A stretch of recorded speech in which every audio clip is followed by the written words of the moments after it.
I want to also talk about a little bit on your background when you were in the branding and advertising space.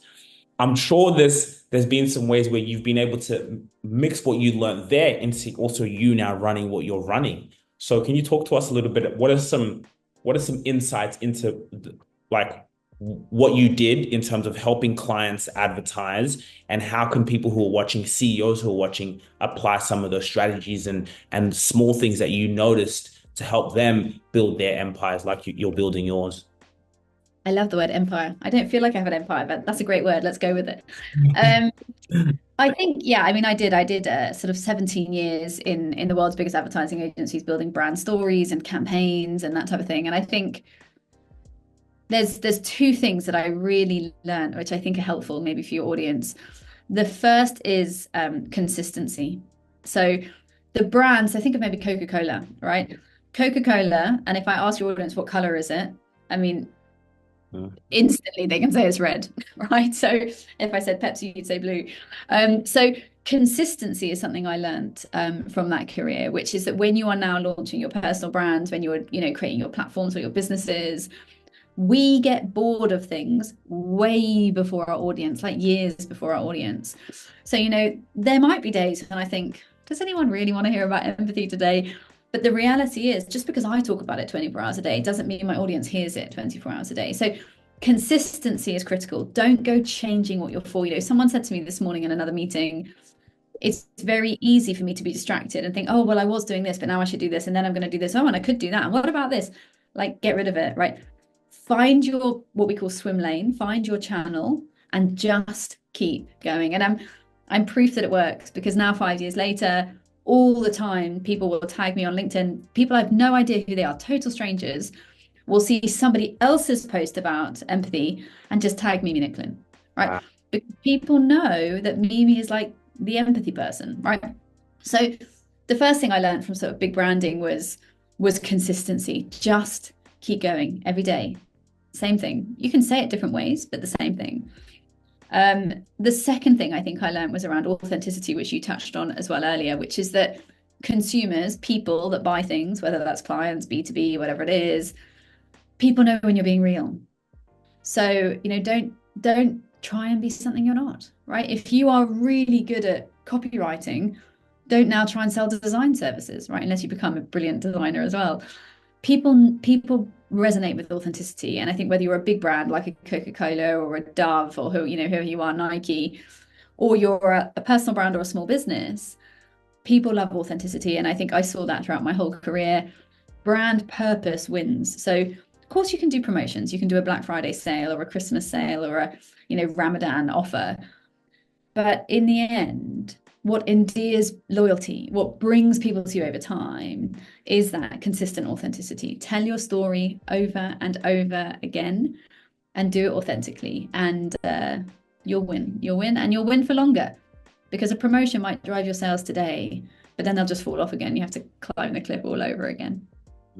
And I think really when you operate out of that consistency and authenticity, it gives you longevity in the game. You're able to sustain that because the consistency, I also believe, comes from that purpose and the mission and the passion to say, listen, I don't care. No matter if my bank balance is zero, no matter if we're in 100 million in sales, whatever, this is what I'm passionate about. This is the mission, and I can keep going, and I'll be there every single day. It's true when I think of empathy, I've just started following you on LinkedIn recently, but you come to my mind, right? Which is extremely powerful. So can you talk about a little bit about your journey on what were the steps that you were taking in your advertising and in your marketing with your podcast and everything that you're doing, that later on led to results? Maybe you did have to delay gratification until you saw something, because a lot of people, they think things come quickly, especially when it comes to personal branding. We tell our clients all the time, this is a long-term game. You're going to be thinking 20, 30, 40 years from now. So what were some of the things that you were doing that can help someone out there,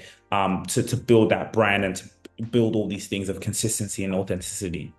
So you're wondering the value in being a podcast guest. Think about it. You want to build your personal brand. Is it important as ever? And coming on this show allows you to do just that. You're able to leverage our audience, but not only that, you're able to leverage the content from this podcast as you clock up the hours someone spends with you. The longer time someone spends listening to your story, your solutions in the marketplace allows you to do something special. It allows you to build a community and build a brand. You can leverage the community here, but you can also leverage the content from this show to be able to use where? On LinkedIn. LinkedIn is where you're going to shine. LinkedIn is where you're going to generate leads. So whoever you are, you want to come and tell your story. You want to be able to come in and be a guest that allows you to build your brand. Link in the description. We'll get in touch. So join our waiting list to feature on the Rubasha Family Podcast.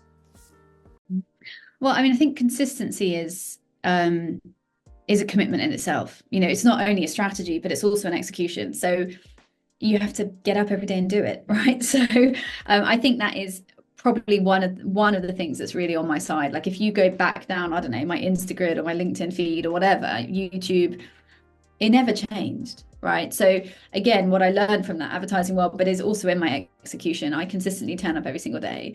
So I think that is really critical. I think the second thing that I really saw as valuable, and you just touched on this, absolutely, Segura, is patience.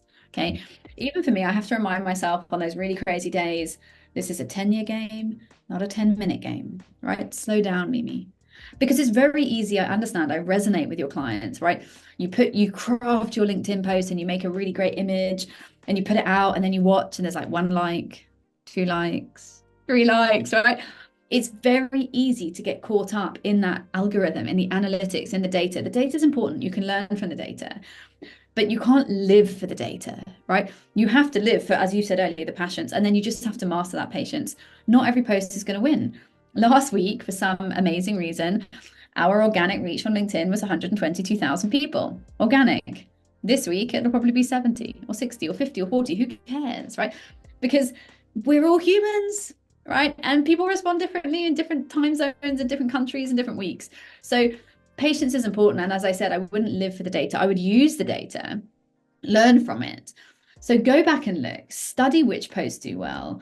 I know now pretty well which ones work better than others. And by the way, that doesn't mean I don't perform the ones that perform less. I still put them up because they'll be important to me for something else, right? So for example, resharing other people's posts in my world doesn't do particularly well from a reach or engagement point of view.